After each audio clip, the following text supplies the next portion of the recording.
what?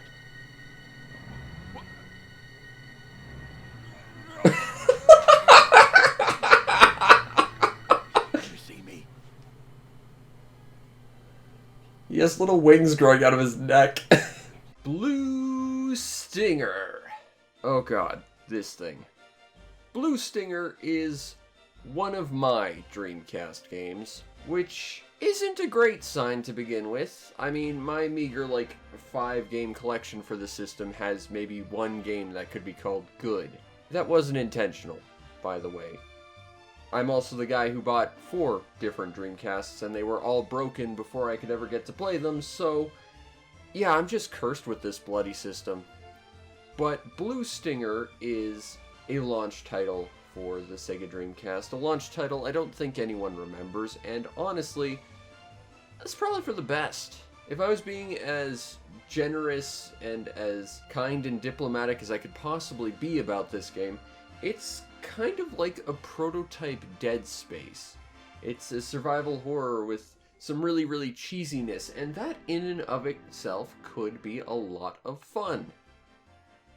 Except everything in this game is made of pain and suffering and badness.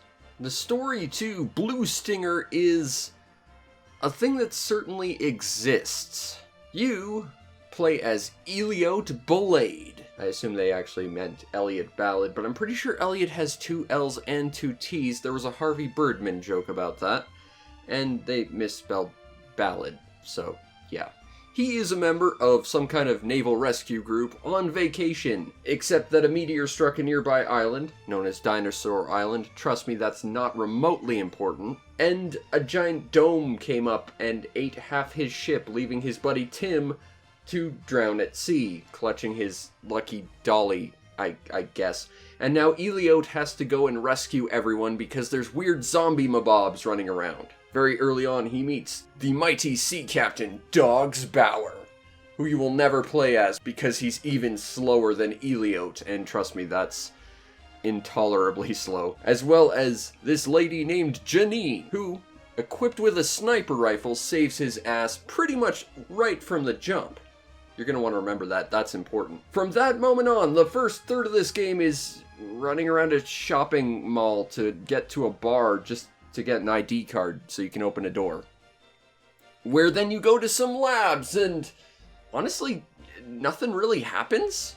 Like, there's some misadventures and Elliot could die if you don't move fast enough, but nothing comes of it. You get to the end and then you just walk back, and then Janine says, oh hey, I gotta make the game end soon, so why don't you go to my apartment and get my sniper rifle so I can do some hero shit because you can't do it. You know, that sniper rifle that she saved you with in the intro. And I mean, she's been injured and stuck in this room. She hasn't gone anywhere, so I don't know what this is about. I think some production notes might have been ignored at some point. But don't worry, because your completely mute, floating, incorporeal angel buddy Nephilim is here to help by honestly doing nothing across the entire game. Like, she's some kind of incorporeal spirit of the meteor that crashed into the planet, and the whole goal is by the end to have your sniper friend reunite her soul, which is incorporeal, with her body, which is a meteor, in like this elevator shaft by shooting some locks off while you save her from some liquid Terminator zombies. But, like, the spirit is incorporeal. She can go through walls. You see it in several cutscenes, literally every one she's in. And, like, you see her float through a couple of walls, because, like, the first 2 or 3 rooms, she actually flies around with you and then disappears for the rest of the game because she's completely unimportant, aside from her being a deus ex machina at the end. And, like, when she's reunited with that meteorite of her body, which was only being stopped by a couple of shutters that she could have flown through, the meteor then hyper-accelerates, so it's not like those shutters actually need to open to give it a path, because she could have just joined it at any point. And then she collides with a giant egg in the center of the world, and there's a kaiju battle out of nowhere that leads to the most obnoxious boss fight ever. Basically, the story is absolutely impeccable, and there's no way to criticize it in any way whatsoever, because there could not be anything more perfect than this story of Blue Stinger. The gameplay to Blue Stinger is kind of your standard third-person hacky slashy slash shooting thing, except nothing about it works. Now you can swap between your two characters, Eliote and Dogs, whenever you like, and they each play slightly differently. Eliote tends to fight using his bare fists as well as a baseball bat, and if you're willing to grind a zombie for 2 hours straight, a lightsaber, as well as a handgun, whereas Dogs prefers to judo chop things with different t-shirts and a ballista. I think the idea is that Dogs is supposed to be like the heavy weapons guy versus Eliote's less heavy hitting but more versatile, but Dogs is just so bloody slow, you don't really ever want to use him. In fact, the game will actually prevent you from using him from time to time, which makes me wonder why the game even lets you swap between the two anyway. There was really only one point in the game where I even found Dogs to be useful, and that was literally in the 3.5 minute long escort quest that was the penultimate battle. Yeah, you just have to sit in one room and guard a character for 3.5 minutes while two Terminators bear down on it, and you can't kill them. But he has a Gatling gun and I had a lot of ammo to use, so I could just kind of keep them stuck to the ground. It worked okay. Either way, combat in this game is really, really jank. You can use your melee attacks, but they're very, very slow and clumsy. It's very awkward and easy to miss, and not just because hitboxes in this game are more of a ignored suggestion than anything. It's very, very easy to just whiff an attack or be slightly out of sync with facing an enemy because any sort of precise positioning is very, very awkward. It's very easy to get jumped by several enemies because their attacks seem to all have priority over yours, which is not terribly empowering. And while you do have a ranged attack using your gun, your ammo is a finite resource. This is ostensibly a survival horror, but killing one zombie gives you more than enough money to buy a new magazine of ammo, and still have shots to spare, usually. Because let me tell you, as someone who grinded the same zombie for 2 hours straight to get a lightsaber will tell you, damage is very, very inconsistent in this game. Sometimes this one zombie that I would be grinding up against, like, he would either die in one combo or survive 4 separate combos and still get up. The damage tolerance of some enemies just fluctuates wildly. I think I do have a theory about this. I can't prove it, but it's just sort of a feeling I got after, again, fighting this one guy over and over and over. And that is that enemies in this game have detachable limbs. They're ostensibly, again, prototype necromorphs from Dead Space, basically. And you can lop off bits of their body, their arms, their heads, whatever, and they'll still get up and come and fight you. Weirdly enough, like, losing a head or an arm doesn't change in any meaningful way how they fight, but it's kind of cool that you can do that sort of damage to an enemy. I think each of these individual limbs has like a separate health bar that's part of the greater body of health that the individual enemy has, but if you focus on a single limb to the point where you cut it off, you're only doing so much, whereas if you focus on the body, all of its center of mass is going to take it out. I just think taking out individual limbs, while cool, actually makes figuring out damage totals in this game really inconsistent. So, you might not want to stay too close, given how clumsy and lack of priority and inconsistent melee attacks have, so you got a ranged attack, and it's not good. Again, any sort of precise aiming in this game doesn't exist. You just sort of flail in one direction and hope you hit stuff. There is a generous auto-aim, but even then, it's only really useful against flying enemies. And let me tell you, flying enemies are impossible to deal with. They will swarm you, and outside of one specific flying enemy, they can fly through walls and get behind you. So you can't even, like, put a wall behind you and just take care of everything that comes from one direction. If you get swarmed in this game by anything, it is pretty much game over, guaranteed, because they can just juggle you until you die. It's not fun at all. I've also run into weird instances where I've killed, or at least I thought I killed, a flying enemy so that they fell through the floor and then proceeded to attack me through the floor, because that's totally fair. Yeah, fighting things in this game is not fun, and in fact, I found that running away from things was the most practical strategy. And weirdly enough, you can do that against most bosses. Like, they don't lock any doors, and even in rooms where there's, like, plot-crucial items, you can usually just run over and pick them up and then leave. Unless the boss itself is actually holding a key or something, you can kind of just straight up ignore it, which is weird to say the least. But I can tell you that pretty much any time I had to fight something, it was just a dreadful experience I didn't want to be a part of. Even just basic movement in this game is an absolute chore. You know how in like classic Resident Evil, the camera would snap from various director points so that you'd be like running into a wall and would have to readjust? Yeah, this game does that, except it doesn't have the snapping camera. Sometimes it just decides, oh, you're running in this direction too much, so let's stop you, and then you have to readjust it. It's awkward and bad. Basic movement is a pain. There's a moment where you have to climb on stuff. And let me pose you a question here.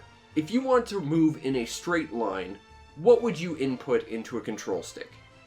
Now, I'm just talking to my microphone here, so I don't actually know what your answer is, but I'm gonna assume you say the sensible thing and you say forward on the control stick. It's a fairly simple response, you know, it's what you would expect. And Blue Stinger laughs at that and says, that's for babies. You know what any input on the directional stick is going to be? A 90-degree turn, and then you move in a straight line provided you don't let go of the stick. So you have to, like, plan in advance a 90-degree turn before you start moving anywhere when climbing for some reason. Moving in a straight line while climbing is a nightmare. Like, It took me way too long to figure out how to move in a straight line in this game. And that's not where the end of weird wonky controls go, because there's swimming in this game, and it's really, really weird. And I'm not just talking about the one swimming pool that has instant death piranhas you're supposed to get a plot item to beat, but you can actually just swim past them with no problems. And yet, if you use the plot-important poison that kills them in the next room that's still the same body of water, there are still fish. That doesn't make a lot of sense. Or the fact that by the end there's an entire swimming section in this stupid long canal with more fish that you also can't seem to use the fish poison on. But I'm just talking about general movement being weird and bad in this game.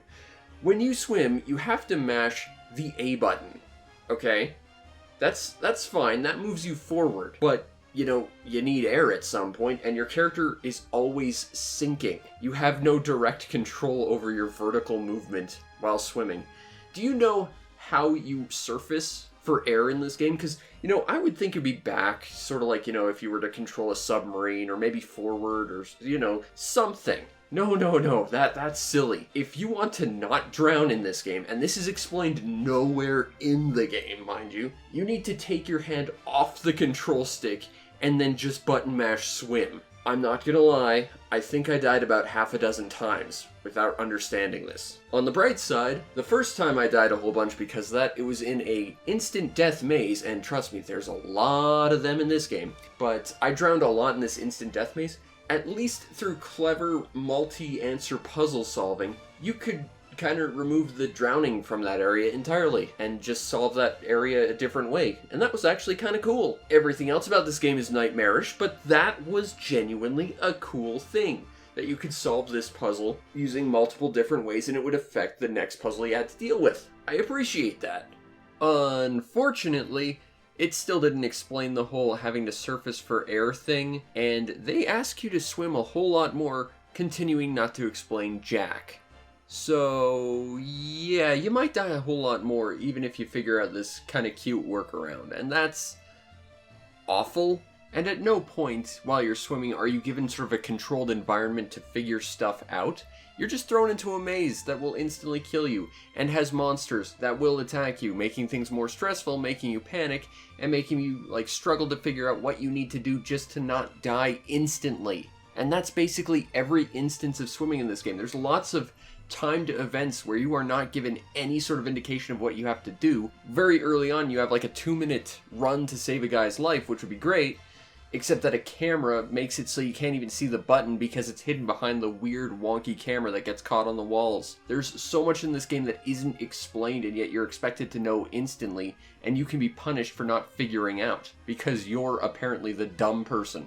Well, I can tell you, if the player's the dumb person here, they're the dumb person because they decided to play this, not because they can't figure it out. But then I have to tell you that the area in front of this instant death maze was another instant death maze where you had to run from the start to the finish, to a midpoint, back to the finish, back to the start, to this offshoot area to go to another death maze. This game likes to waste your time, and it has a bizarre fetish for instant death mazes that are a huge waste of time if you screw up. You have a very, very small timer and to solve these puzzles, and you're expected to know information that they just don't tell you. So you have to like get to the end, realize, oh, they need this information, then go back to the start and take all these notes and then go on. Early on, there's a moment where you have to save this random NPC guy. And to do so, you have to, on a timer, run through, again, this very, very tight maze. Not instant death, mind you, which is a plus, and a weird inconsistency with this game, but this game is nothing but inconsistencies. And when you get to the end of the maze,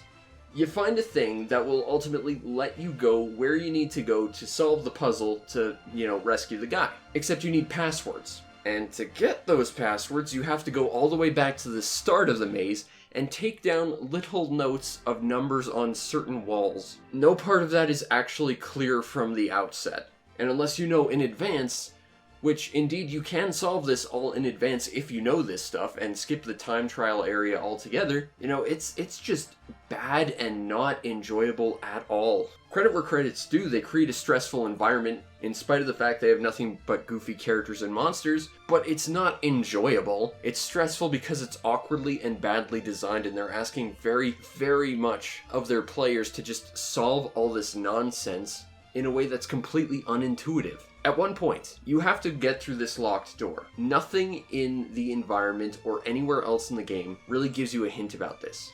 What you have to do is win a shooting gallery prize for a little girl who tells you, "You're cute, I'm gonna get you a present. Merry Christmas, it's Christmas Eve." What does that actually tell you about anything, aside from the fact that apparently you're getting a present, but then she's wishing you a Merry Christmas, so where's my present, little girl? Do you have the key to this door?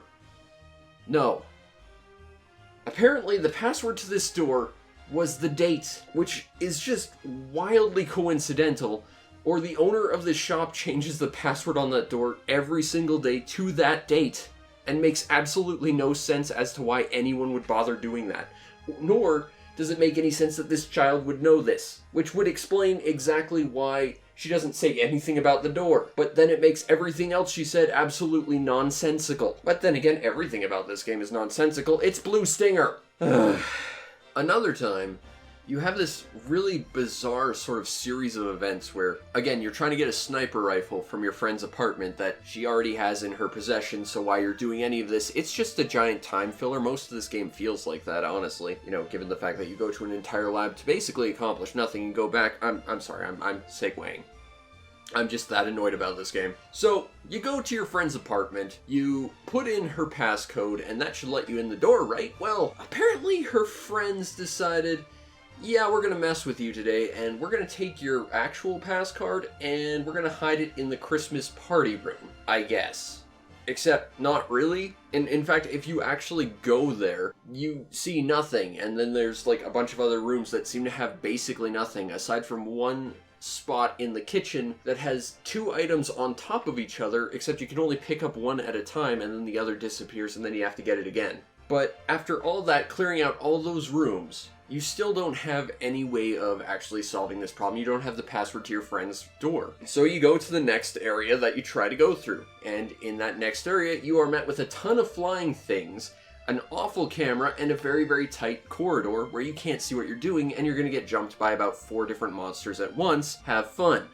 But if you manage to unlock the door beyond that, to get into the door without dying in any of that, you've got this other room that has nothing in it. And the best thing about it, they don't explain what any of this is. What you have to do is go back to the Christmas party room, look at a lamp in the background, walk over to it, stand on top of it, so that you can pick up a shining item inside the middle of the lamp that is the exact identical color of the item shine, so you'd never see it, so that you have a different card, so you can go to a different room, so you can get a super soaker, so that you can fill it at the bathtub next to a fireplace, so that you can squirt the fireplace, so that you can climb up the chimney, so that you can climb down her chimney and get that freaking sniper rifle that she already has in her possession. And you know what the most frustrating thing about that is? It's not the fact that there's an item hidden in a lamp that you have to stand on top of to get to. It's the fact that right next to that goddamn chimney is a bathtub.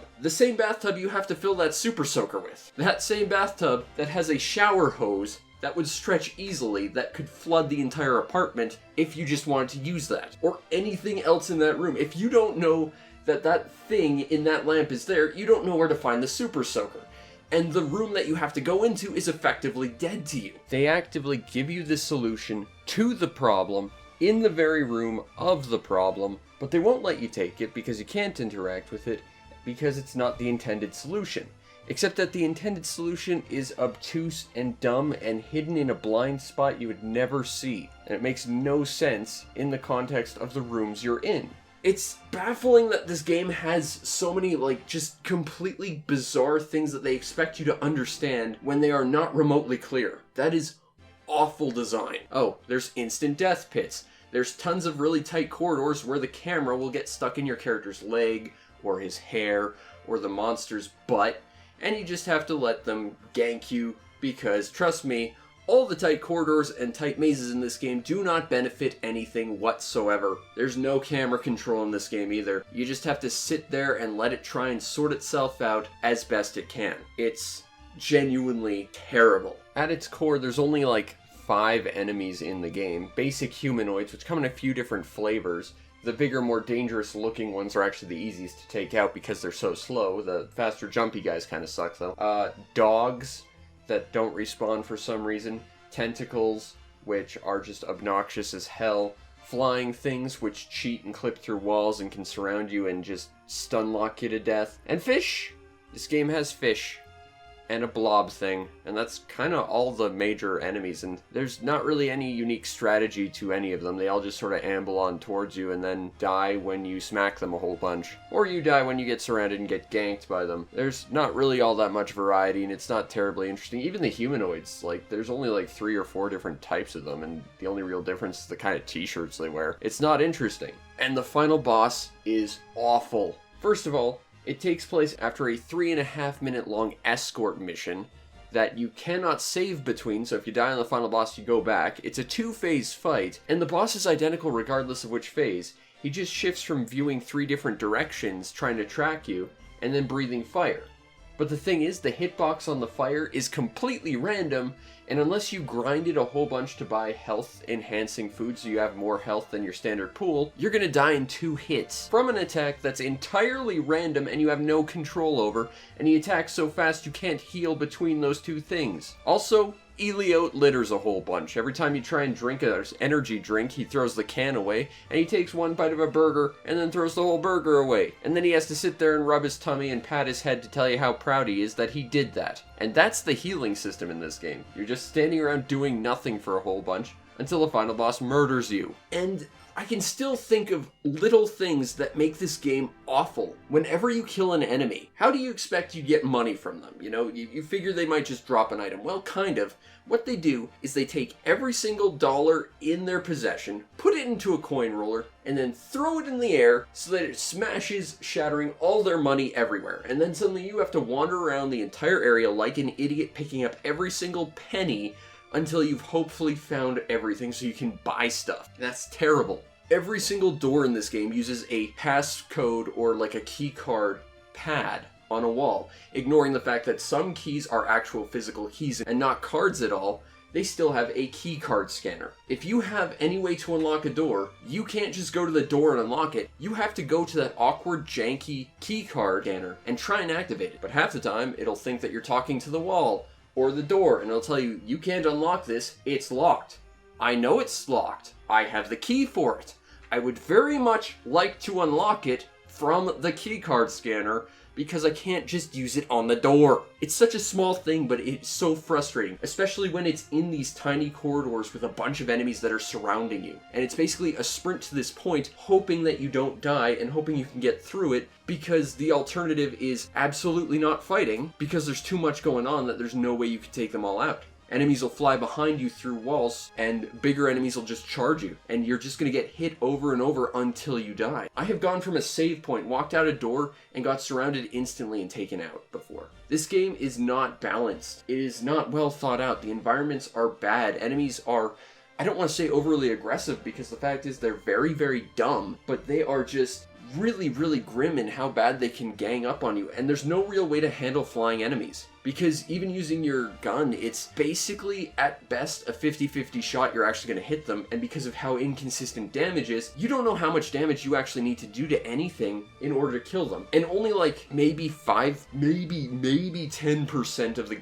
game's enemies actually don't respawn instantly. It's entirely possible that you could kill an enemy, try to collect all the coins it dropped, get smashed by an enemy, knocked into a loading zone, only to walk through that door again and have all the enemies back. Sometimes they don't respawn, but it's very unlikely that's the case. And oftentimes, when you enter a room, enemies are in absolute blind spots of the camera. Oftentimes, I'll just get jumped from behind, not even realizing there's an enemy there, because I see one that's ahead of me, except I missed the two that were behind me because they start right next to the door. They didn't think their enemy placement out at all. And what's better is when all of this is combined in those tiny little instant death, tight maze corridors where you can't see what you're doing, you can't run past enemies, and you only have so much time to survive. This game is a giant mess of issues and basically an affront to all game design sensibility and writing sensibility. It's just truly awful. The overall presentation to Blue Stinger is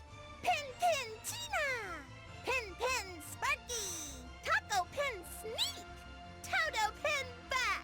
It ain't good. Looking at anything on the, like, any point where a character's like fingers meet their hand, or like their neck meets their body, or any other limbs are attached to anything, like they just look boxy and bad, and I've seen better looking stuff on the Saturn. It doesn't look great. There are some rather nice background details when they actually use like 2D imagery as like wallpapers and stuff, and there's some nice animated stuff in the backgrounds, but like, none of the 3D models look particularly good. I cannot think of one that I actually liked. There were a few that were hilarious, but not scary and not particularly good looking. It's just a total mess. And the audio design is not particularly great. Music-wise, it's pretty much entirely forgettable and bad. There is one song that's actually pretty memorable. It's not good. It's this generic, like, Christmas shopping music for the shopping center because, you know, it's Christmas and you know, the true meaning of Christmas is definitely consumerism, Charlie Brown. I don't know. Like, I don't think any of the music is particularly good. There's a fair bit of stock sound effects in here as well that I swear I've heard in other things. This game is also punctuated all over the place with really bizarre, awkward, and unnatural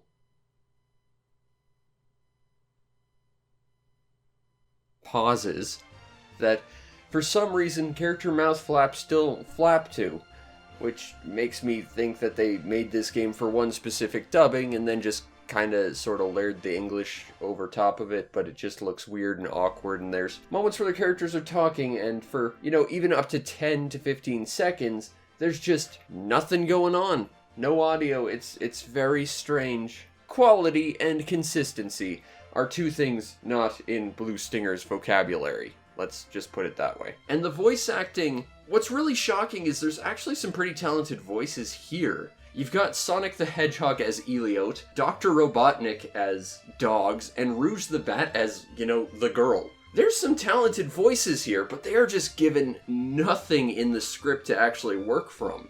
They sound awkward and, like, it feels like they're there mostly just for a paycheck and they just didn't have a good script to work with. And to be fair, they didn't have a good script to work with. All the characters sound awful and unlikable. What are you doing? Did you go to Rad's place? I'm looking for Taco Pen.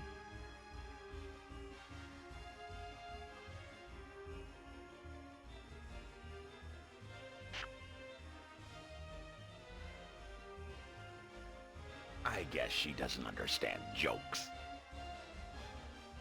I love these kind of chicks. But, you know, you can't say they didn't at least have talent behind the voice acting. Trying to make something work, but it didn't. Now, if you want a copy of Blue Stinger, for whatever baffling reason, cheapest one I'm seeing on eBay right now in English, $50. Holy crap. think I might have to sell my copy. Don't do it. Seriously, don't. It's not fun to play. It's not even a fun game to get just to make fun of. It is a game that is absolutely pain incarnate. It's not the worst game I've ever played. It's not the worst Dreamcast game I've ever played. But Blue Stinger does basically nothing right. And, you know, there are bits to this game that could almost be so bad it's good, but then it just decides to instantly kill you every step of the way, and it decides to throw you in terrible instant death mazes, and give you terrible characters that just come across as just completely unlikable. Characters that are slow and plodding, that move slower when they take damage, so you kind of have to slam energy drinks every 5 steps to slow the entire game down. A game where entire thirds of it feel vestigial and a total waste of time and could be cut, and nothing would be changed. A plot that absolutely makes no goddamn sense, and frequently does things that are counterintuitive to actually accomplishing anything. And I mean, it's a game that advertises pen triicelon. It is absolutely doing everything in its power to make me hate this thing. Blue Stinger. It's not a good game. It isn't. It's a game I own on the Dreamcast, which says everything about this. Don't play this game. I did it, and I did it so that you wouldn't have to. So please, just don't. But at least that's over. Anyway, join me for my next Dreamcast adventure where I talk about 7th Cross Evolution. Oh, the giant enemy crabs!